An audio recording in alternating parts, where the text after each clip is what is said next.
Chicago, 1931. The man sitting in the third row of the federal courtroom was sweating. There was no air conditioning back then, and the August heat was unbearable. But heat wasn't the real reason he was sweating. He was waiting to be called to the witness stand, and when he was called, what he was about to do would send Chicago's most dangerous man to prison. Who was this man? His name was James O'Hare, but everyone called him Jimmy, and for 15 years he had been Al Capone's right-hand man. Now he was about to sell him out to the FBI, but the real question was, how had he been convinced to do this? And what would be the price? If you enjoyed this story and want to hear more, don't forget to subscribe to our channel, because in upcoming episodes, we'll also tell the real story of the Valentine's Day Massacre and the secret of Capone's lost treasure. The beginning. Birth of a friendship in 1916. Two young men met on the streets of Brooklyn. One was 20-year-old Al Capone, the other was 24-year-old James O'Hare. Both came from Italian immigrant families and both worked in illegal businesses, but they were still small-time operations, gambling, bootlegging, collecting protection money. Back then, the mafia wasn't organized yet. There were just neighborhood gangs, and these gangs were constantly fighting each other. Jimmy was 4 years older than Al and more experienced on the streets. Al, on the other hand, was ambitious, smart, and ruthless. The two men complemented each other. The night they first met, a fight broke out in a bar. Members of a rival gang had cornered Al. It was obvious they were going to beat him up. Jimmy intervened. He pulled out a knife and stood by Al's side against 3 men. The fight ended bloody.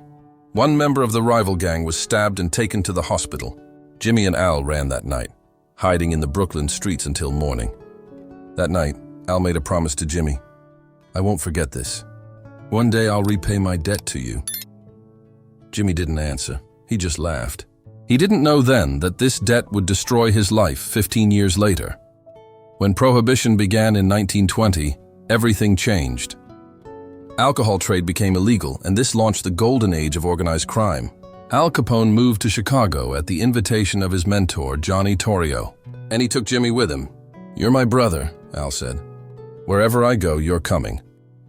In Chicago, Torrio had built a huge empire, bootlegging, gambling, brothels.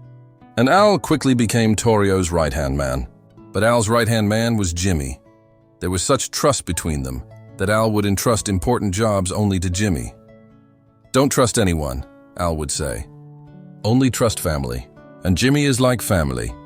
In 1925, Johnny Torrio retired after an assassination attempt and left his empire to Al Capone. At that time, Al was only 26 years old, but he had an organization that generated $100 million in annual income. And Jimmy was like the CFO of this organization. Only Jimmy knew where the money came from, where it went, which politician took how much in bribes, which cop was on the payroll. Al trusted Jimmy so much that he had given him the key to his house. "If there's a problem, you protect my family," he had said. Jimmy had sworn he would never break this trust. Until 1929, the first crack, the St. Valentine's Day Massacre, February 14th, 1929, Valentine's Day, the bloodiest morning in Chicago history. 7 men were gunned down in a garage on the north side. They were all men of rival gang leader Bugs Moran. The gunmen had worn police uniforms, the victims had been trapped. The massacre was organized by Al Capone, but he was in Miami that day. He had a perfect alibi.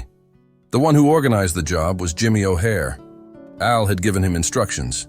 "Finish Moran, be clean, leave no trace." But things didn't go as planned. 7 men died, but Bugs Moran arrived at the garage late that morning and survived.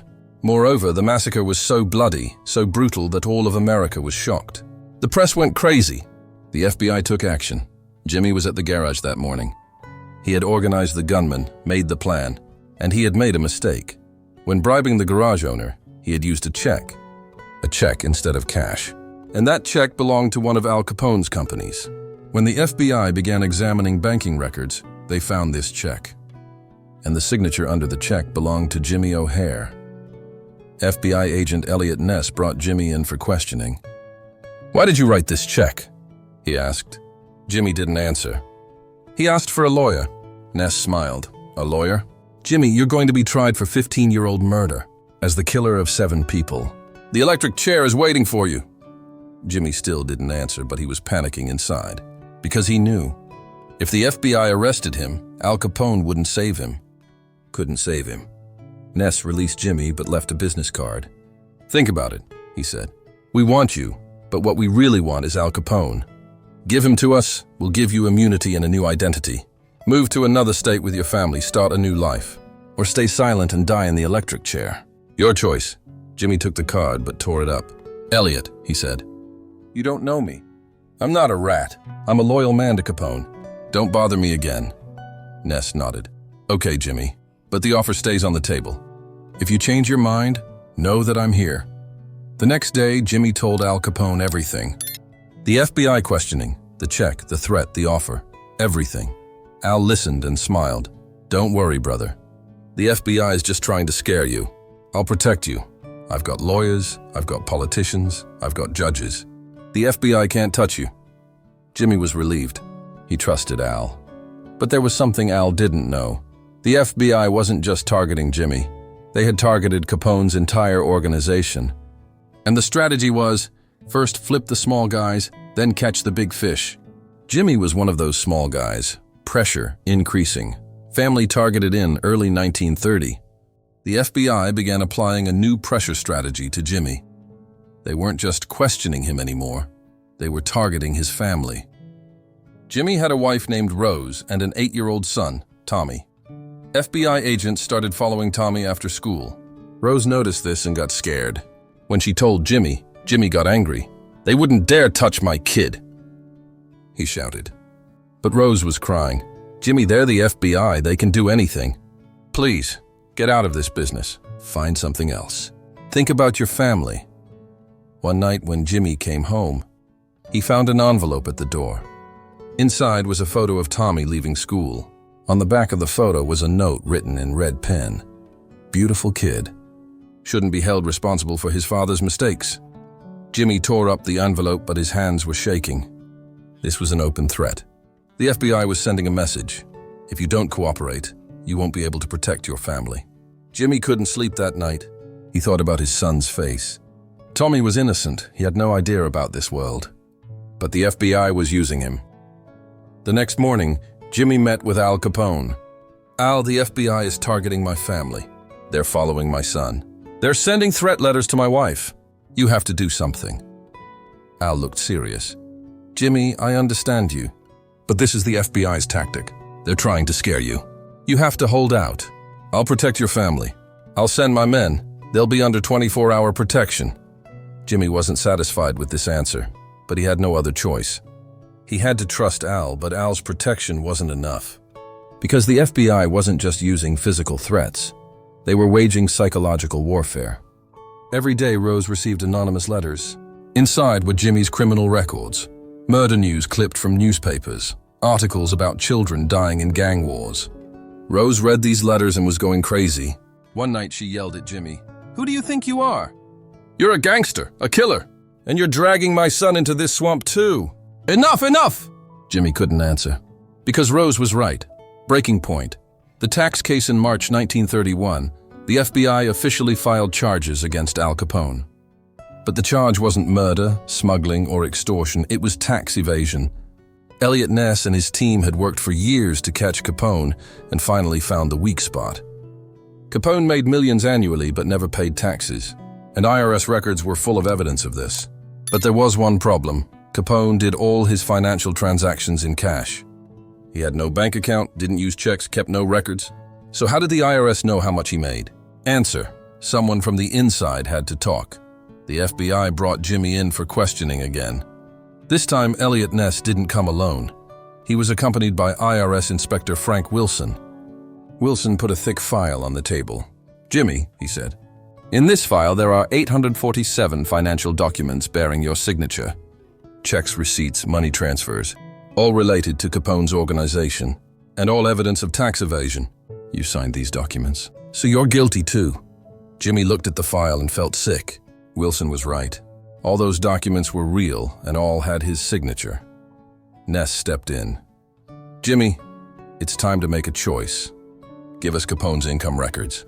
Tell us how much he made, where he hid the money, which accounts he used. In return, we'll put you in a protection program. New identity, new city, new life. Your wife and son will be safe. Otherwise, you'll go to prison with Capone. And then the FBI can't protect your family. Capone's enemies will find them. And while you rot in prison, they too. Ness didn't finish his sentence, but the message was clear. Whispers like screams rose in the courtroom. Press reporters began taking notes. Capone's lawyers objected, but the judge silenced them. The prosecutor continued. How do you know this? Jimmy pulled out a notebook the size of a cell phone. Small, black, worn. Because I wrote everything down in this notebook. Every transaction, every income, every expense. 15 years of records. It's all here. The prosecutor took the notebook and presented it to the judge. Your Honor, this notebook is the most important evidence in our case. The judge flipped through the pages of the notebook. Numbers, dates, names, all in Jimmy's handwriting. The judge nodded. Accepted. Capone couldn't take it anymore. He jumped up and shouted, "You traitor! You bit the hand that fed you. I trusted you, Jimmy. I saw you as my family." His lawyers tried to calm him down, but Capone pushed them away. Listen to me, Jimmy. When I get out, I'll find you. I'll find your family. I'll find everyone. Do you hear me? The judge banged the gavel. Mr. Capone, sit down or you'll be tried for contempt of court. Guards forced Capone to sit, but Capone's eyes were still on Jimmy, and in those eyes was a promise of death. Jimmy completed his testimony. For 3 hours he told everything. The prosecutor asked, Jimmy answered. Capone's organization's financial structure, tax evasion techniques, shell companies, front accounts, everything. When the trial ended, Capone's conviction to 11 years in prison was almost guaranteed. And that's what happened. On October 17, 1931, the verdict was announced, guilty. 11 years in federal prison, $50,000 fine. Capone appealed the decision but was denied. Jimmy wasn't in the courtroom that day because the FBI had taken him out of Chicago. New identity, new life. But the real question was, could he really escape Capone's revenge? Escape, new identity, old fears. The FBI moved Jimmy and his family to Oregon. A small town, population 5,000, a place where nobody knew them. Nobody had connections to Capone. Their new names became John and Sarah Miller. Their son also became David instead of Tom. The FBI gave them new social security numbers, new driver's licenses, new background stories. You're now a family from Oregon, said the FBI agent. Jimmy O'Hare is dead. John Miller is alive. Never forget that. The first months were a nightmare. Jimmy, now John, waited every day for a knock on the door. Every strange face seemed like a threat. Every car sound was an assassination attempt. Rose, now Sarah, cried constantly. Their son, Tommy, David, couldn't make friends at school because his mother wouldn't let him talk to anyone. The family was living in a prison, but the cage was invisible. John found a job at a carpentry shop, $2 an hour wage. He used to manage thousands of dollars a day in Chicago. Now he was working for $2, but at least he was alive. In 1933, something happened. John was coming home from work when he bought the town newspaper. A big headline on the front page. Al Capone being transferred to Alcatraz. He read the news. Capone was being transferred from Atlanta to Alcatraz because he continued to run his organization even from inside prison. Alcatraz was different. America's most secure prison, a place where escape was impossible. John was relieved. If Capone was in Alcatraz, he couldn't threaten him anymore. But John was forgetting something. Capone might be in prison, but his organization was outside. And the organization was still looking for Jimmy O'Hare. In 1935, strangers came to town. 2 men wearing suits. They had Chicago accents. They went to the local bar, drank, asked questions. Are there any families who moved here in the last 2 years? Especially from the Chicago area back east. The bartender got suspicious and notified the sheriff. The sheriff questioned the men. What are you looking for here? The men told a tourist story, but it wasn't convincing. The sheriff kicked them out of town. But when John heard about this, he panicked. Capone's men had found him, or were about to find him. That night, John talked to his wife. We have to move.